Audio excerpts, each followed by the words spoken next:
It's cheese, but it's good cheese. Hi, I'm Kate. Let's talk theater. Today we are going to be talking Broadway stars in Hallmark Christmas movies because it is, in fact, that time of year. My background is obviously a little depressing today. The bookshelf is just truly, it's a mess and nobody needs to be subjected to that, so you're getting a blank wall, but that is okay because the content will be festive enough. So, we are going to be talking Broadway stars starring in Christmas movies. This is the time of year that a lot of people go to Broadway shows, go and see theater, but not everybody can, and not all of these amazing Broadway stars are on Broadway to be seen right now. So, do not worry, Hallmark's gotcha.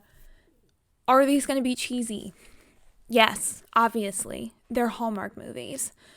Am I going to point you in the direction of ones that I think are pretty good on a scale of Hallmark Christmas movies? Also, yes. So, buckle up. Let's go. We are kind of going backwards chronologically through the last couple of years.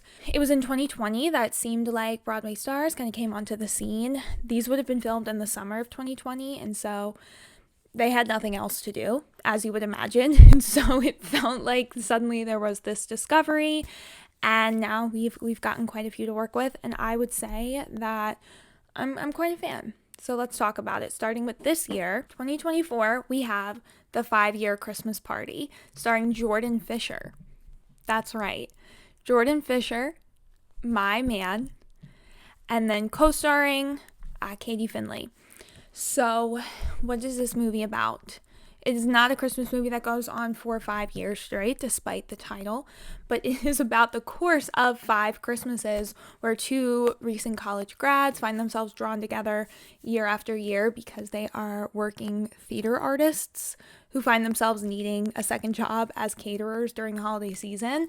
I love this movie, not just because Jordan Fisher is in it and his Orpheus has changed my life, but because this is a movie about people who are 22 to 27, which is such a rarity for a Hallmark movie. So to see people, in my age range and it feel like they're in your range, the script felt like they were actually in their 20s. And the concept actually also felt like they were in their 20s, right? Like, they're struggling artists. I feel like a lot of times in these Christmas movies, they magically have the most obscure, successful jobs. And I really appreciated that this took a different turn. And you get to see them through the years. And it's also nice that they're not just falling in love in 3 days. This is something that they kind of keep crossing paths over time after finishing school. And it's a pretty good one. Next up, we have A Carol for Two. Now, this movie features 2 Broadway leads, both of which I have never personally seen. So this features Ginna Claire Mason and Jordan Litz, and also Charlotte d'Amboise, who I was not familiar with. Like, I've never seen her perform, but familiar with just like her name, as she is a legend. Now, what's really cute about this movie is that Ginna Claire Mason and Jordan Litz were both in Wicked on Broadway, and I believe Jordan Litz did the tour as well, but they never played in Wicked opposite one another as Fiyero and Glinda. So Ginna Claire Mason was in Broadway kind of before and then after the pandemic, and then Jordan Litz came in after her run. But this musical is actually about a Broadway restaurant with singing waiters, which I feel like is super big right now. I feel like the TikTok videos of the singing waiters at the New York restaurants are all over the place, and so this is about them. Of course, they're singing Christmas songs the whole time. Do with that what you will. There is an original song that they sing together, and it is nice to see 2 Broadway stars sing in the movie because that is not always something we are blessed with when we get our musical stars in these movies. It's okay. I definitely like The 5-Year Christmas Party a lot more. I do think that if you are a fan of either of these performers or even want to peep Charlotte d'Amboise as sort of like a B character, you're probably going to have a better time. But I felt like the story itself, even though it was in sort of a different, set of scenery and a different environment, it is still kind of a cookie cutter in terms of the actual story. But they're fun. And they do get to sing some Wicked love. We need more of that right now, right? And so definitely a cute one. Then we have Private Princess Christmas, which might be my favorite of this year. And it is starring Klena And then opposite, Ali Scobie. And then Erica Durance makes an appearance, but Derek Klena. I have seen Derek Klena in Moulin Rouge maybe twice. And, he's good. He's great. He's talented. He's handsome. But something about this movie had me, falling over myself for this man, which is weird because it's a Hallmark movie and they don't traditionally do that. But something was going on. He sings Edelweiss. I don't think a Hallmark movie has ever blessed us in the way that this one did. He sounds so good. Worth the watch. To me, this is a little bit juvenile. It's a little bit silly. It kind of reminds me of Cadet Kelly meets The Princess Diaries, and I think that's why I love it so much. And again, I love kind of the younger take on some of these movies. I think Hallmark is starting to realize that young people and young audiences want this and want these cheesy little movies just as much as everyone, but they just need to feel like something we want. We're not going to watch, something necessarily led, by a widowed single mom making gingerbread for 2 hours. We want something that feels a little bit us. This is very silly. It is about a princess who is just immature as all and has to go to a boot camp and to learn responsibility and stuff. I guess somehow it's a military run boot camp, but they're all rich adults that have to be humbled. Don't worry about the details. Worry about the fact that Derek Klena plays a very hot captain. That's what matters. And he sings. That's it. That's all that matters. So good.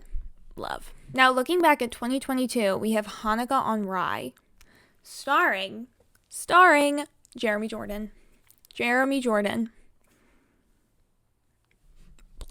Bless them. Starring opposite, I believe her name is Yael Grobglass. Don't quote me on that. Hanukkah on Rye is about two competing delis in New York City. But then the, adult children of said delis get to know each other. Romance and chaos ensues. This movie is so funny. This has been a multi-watch for me. I really appreciate Hallmark dipping into Hanukkah movies.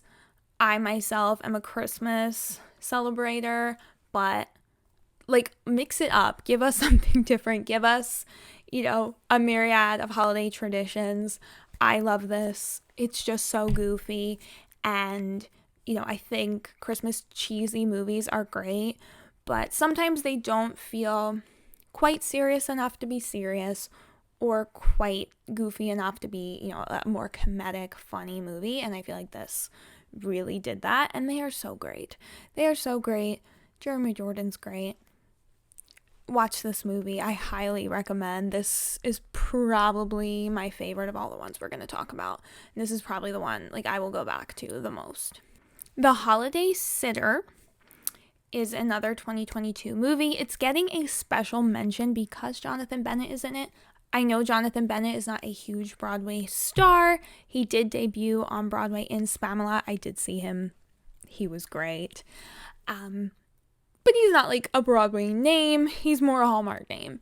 But this movie is getting a special mention because it is their first movie led by a gay couple. And it is, again, so funny. Their chemistry is great, which is a hard thing to say in a Hallmark movie. What I really love about this movie is how they actually flirt and get to know each other with romantic intentions, which is something I can't say about a lot of these movies. They kind of just, make ornaments and stare at each other for 2 hours and then kiss. This is something where they're actually flirting and getting along, and it's silly and it's funny. And it's getting a special mention because Jonathan Bennett was great in Spamalot. And y'all should have seen it because I think Spamalot did pretty bad. But that's fine because Jonathan Bennett is in this movie that you should go watch. A Holiday Spectacular. 2022 was giving, okay? We have Ginna, Claire Mason, and Derek Klena. Thank you very much. Special mention for Anne Margaret. She's there too. Bye-bye, Birdie. Whatever. More importantly, Derek Klena. So this movie actually takes place in 1958, and it's about the Rockettes. So Ginna, Claire Mason's character, this has been her dream. Derek Klena is just like a dork in New York City. I think he wants to be a photographer. Don't worry about it. What matters is that there is dancing, there's Christmas, and there's Derek Klena. That's what's important. This is definitely a fun one. It's rare that you're going to see a period piece from Hallmark, but it's really cool. I've never personally seen the Rockettes. It's never called me, okay? But it was very fun to see them do the dancing. Actual Rockettes are, of course, featured in this movie as well, and it's a pretty good one. It's pretty cute. It has the tropes, but they're sort of plopped into this other world, and it makes it a more interesting watch. Also, Derek Klena's naturally weird transatlantic accent so works for this movie. Happy for him. In Merry Measure is the one movie on here that I have not personally seen, starring Patti Murin and Brendan Penny. I am a Brendan Penny hater for no reason. He just does nothing for me. He is not for me. I'm sure he's for someone. So I have not seen this movie. But Patti Murin's in it, so it's getting a shout out. It follows Darcy as she returns home to spend Christmas with her sister and niece, and unexpectedly finds herself coaching the high school choir with one-time rival Adam. Enemies to lovers, Christmas, Patti Murin, also singing. I can't put my stamp of approval on this one. Someone will have to vouch for this one in the comments. And we're back to 2020. For some reason, it feels like it's only every other year that we are just fed Broadway stars, but here we are. One Royal Holiday, starring Aaron Tveit. But not just Aaron Tveit. Former Broadway star Laura Osnes is in this movie. But this is a stacked one because we're not just talking about the leads, we're also talking about Tom McGowan, Crystal Joy Brown, and Victoria Clark.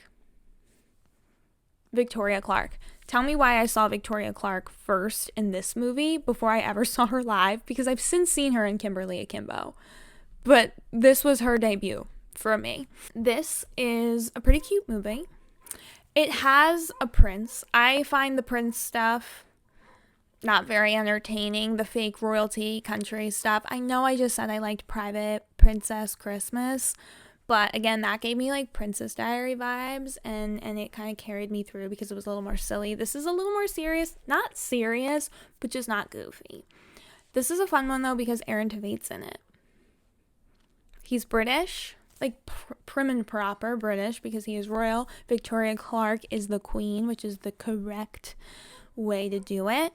And the royals get snowed in at an inn. Love ensues. This guy is Aaron Tveit's character is very uptight. He's got to like learn from an American normal person to be normal, wear fuzzy socks. It's cheese, but it's good cheese. They also, Aaron Tveit and Laura Osnes, recorded a song, just a Christmas cover, but they did actually sing, and it plays sort of in the beginning credits, and I think you can download it, so that's nice. Again, give us the musical stars, and then let them sing. I have to say I appreciate that. But this is a cute one. There's a ball, and Christmassy stuff, and cutesy, and it's like a feel-good one. You'll have to check it out, because this is our most stacked Broadway cast. And I love Aaron Tveit. I don't want to be basic and come on here and say I love Aaron Tveit and Jeremy Jordan, but I do. I saw Aaron in Moulin Rouge and in Sweeney Todd. His Sweeney Todd was so good. I know that makes people upset, but it's true. It's fact. He was incredible. Leave me alone. Holly and Ivy, another Jeremy Jordan movie that also stars opposite Janelle Parrish and stars Marisol Nichols. Jeremy Jordan, this man. I have seen him in Waitress and The Great Gatsby at the Paper Mill and on Broadway. Oh, and I saw him in Little Shop of Horrors. I'm clearly obsessed. I know I'm coming on here obsessed with the two tenor boys that everyone else is obsessed with. I am a simple person. It's fine. I've followed Jeremy Jordan through many television appearances, this was no different. But I also love Janelle Parrish from Pretty Little Liars, special mention. So I was excited. This is a sad one. This is a heartfelt one. But it's so good for that. Basically, a woman moves to town. She went through the foster system herself. Her neighbor is sick and has 2 little girls that need taking care of for when she passes.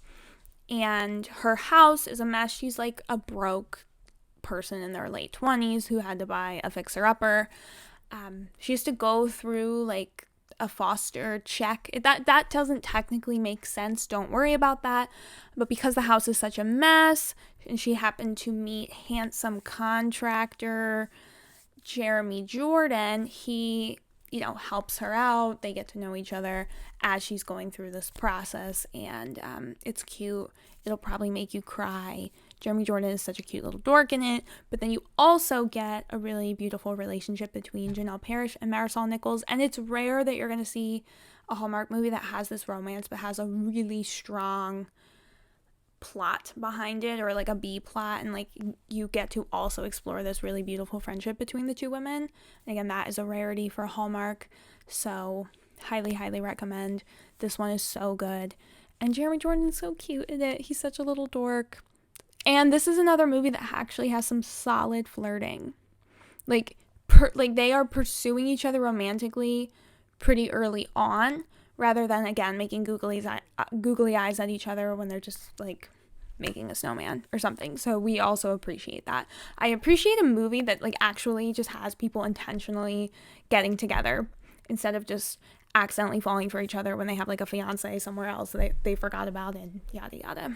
So I'm editing, but I had to share that I completely forgot that Kristin Chenoweth did a Hallmark Christmas movie in 2019, so I just hadn't gone back far enough, but this is obviously worth a mention. It's called A Christmas Love Story, and it's Kristin Chenoweth and Scott Wolf. Kristin Chenoweth is a choir director who is working with Scott Wolf's son in a Christmas pageant. There's some like adoption storylines. It's a little bit of a tug at your heartstrings story compared to the rest. It's not the most unique story in terms of like, 2 people fall in love, romance, Christmas cheese, but it is just a little more serious enough compared to some of the other movies that it makes it a more enjoyable watch. And so it's definitely a good one. It's Kristin Chenoweth. Watch it. Oh my God.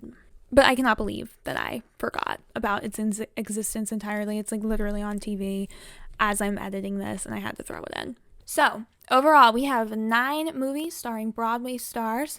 They're sort of all over the place. Check your Peacock. Check your, if you for some reason have Hallmark Plus but like didn't know about this.